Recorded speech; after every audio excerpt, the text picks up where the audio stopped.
everyone, this is your Pinay teacher Annie sa America once again spreading the love to everyone. And yes, I have a good news. Our school board voted unanimously last night, Wednesday, when they had a meeting live here in YouTube, that we will have the reopening of the schools in person no sooner than September 28th.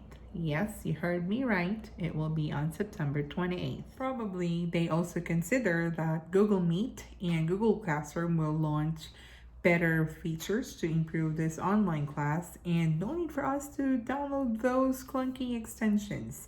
For example, this September they will have this built-in larger tiled view so that we can have 49 students at once. How about that? And also we will have, or they will also have this collaborative whiteboard with Jamboard. And what I really like is that they will have this breakout room for small instructions. It means that even though we will have this online class, we can still ask our students to go by group. But you know what? Honestly, I miss my students. But of course, I miss my two kids back home more than them. I miss roaming around my room and check what my students are doing, and I miss their smell. I miss their faces. I miss their jokes. And I even miss how they disrupt my class. So since we transitioned to virtual class, and this is new to all of us, so I'm going to share to you guys the daily routines of the teachers here in Arizona, specifically in my school district. In the morning, I have to wake up at 5 o'clock, even though I'm just 8 minutes away from my school by car.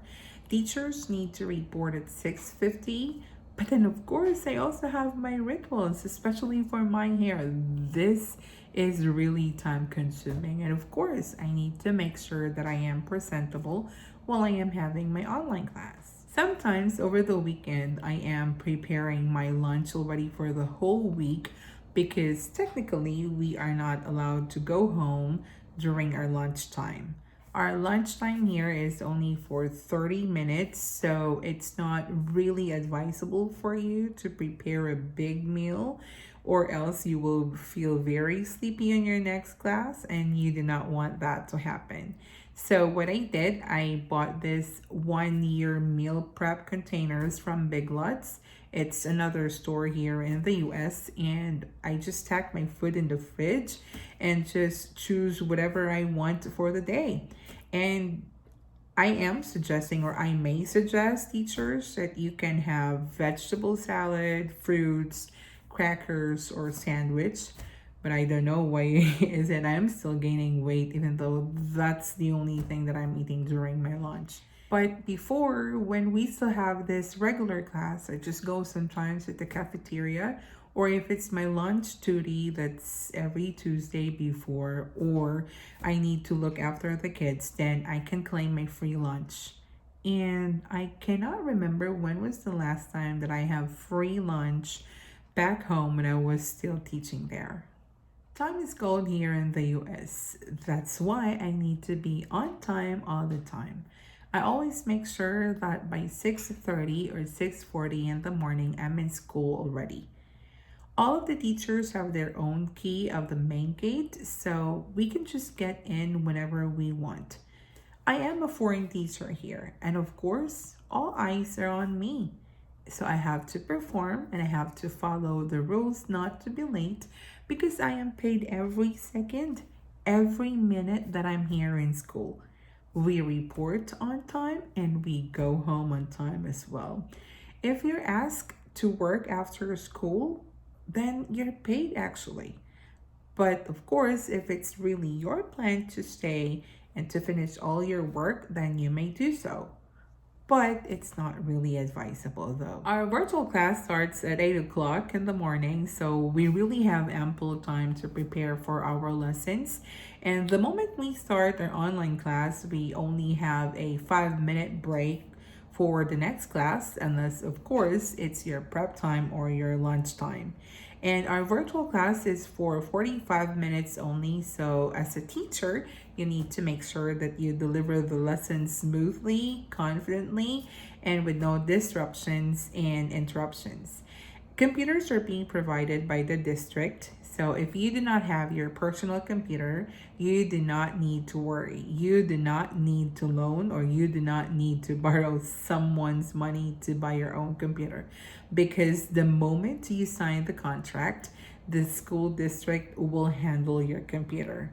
Right away, you will get your computer so that you can use it for your teaching. And also, you do not need to bring your Wi Fi, your modem, your router, or your hotspot because the school is Wi Fi ready. And also, all communications since then actually it's paperless. All communications are done through email. You just need to check your email constantly. And another thing is that you do not need to worry about the printers, the photocopiers, the bond papers, and the ink because they are all provided by the school district. You do not really need to shell out your money to buy these things. Like I said, our virtual class starts at 8 o'clock in the morning and it will end at 1:45 in the afternoon. After that, we will have our office hours from 1:45 or actually 1:50 to 3:10 p.m. And this office hours is used to answer the questions or to help students, especially those who are having hard time in answering their classwork. So the teachers are required to create a link or create a Google Meet so that our student can join the meet and they can ask questions and we can help them in improving their grades. So this is not really the time to rejoice and relax or visit someone's classroom. And actually, I haven't tried that yet here in the US. During my prep time, I visited someone's classroom because the prep time is actually our time to update the grades, update our lesson plans, but not the time to chica or to chismis because, of course, I need to make sure that before I leave, and I believe other teachers are doing this as well, that we are done already with all of the things that we really need to do.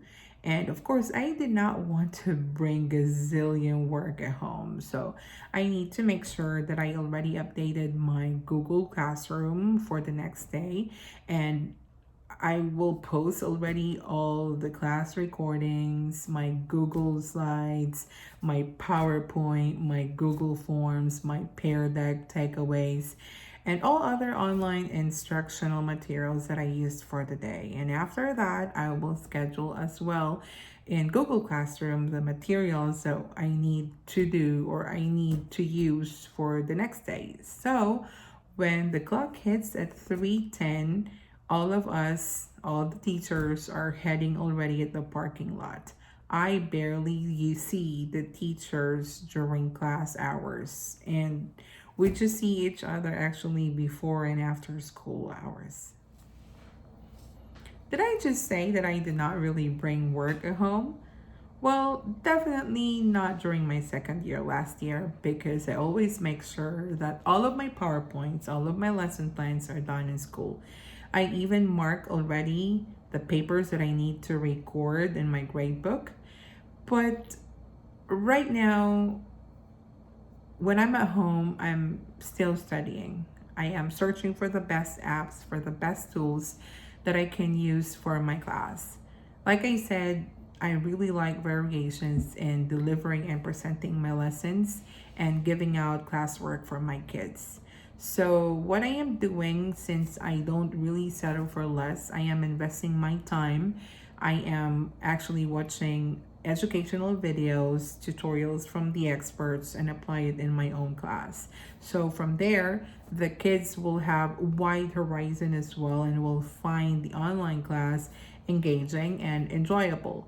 And it's time consuming actually, but it's fulfilling knowing that I can help to improve my class. Currently, I am already using in my class Flipgrid, Classkick, Padlet, Google Forms, Pear Deck, Gimkit, and Edpuzzle. And I know it's a lot, and other teachers will just stick to one application, but I don't. These apps that I'm using may not work for you, and the apps that you're using may not work for me. So, but then I just like having a fancy class. So, my suggestion or my advice to you teachers is that just use the website or just use the app that will really work best for you. So, after I study, this is my big time to have my beauty rest already. I normally sleep at 9 or 10 p.m. for me to make sure that I have a lot of energy for the following day. But of course, before I study, I have to call home and talk to my kids for they are my happy pill. They are the reasons why is it I'm hanging on, moving forward and not backing out. So that's the usual day of the teachers here in Arizona, and my question is, can you handle that? I'm telling you that before you go here, you have to think about it a million times because teaching here in the US calls a lot of effort, time, and responsibilities. This is how we juggle our schedule. It's not a joke. Pasip sip is not working here. But if you think you can manage and accept the challenge, then what are you waiting for? Let's go and touch lives together. So I think that's it for now, guys. Thank you for listening, and I hope that you learned something from me. And again, I'm telling you, I'm not an expert. This is just the fruit of my boredom and my curiosity. So thank you once again, and see you next time. Bye.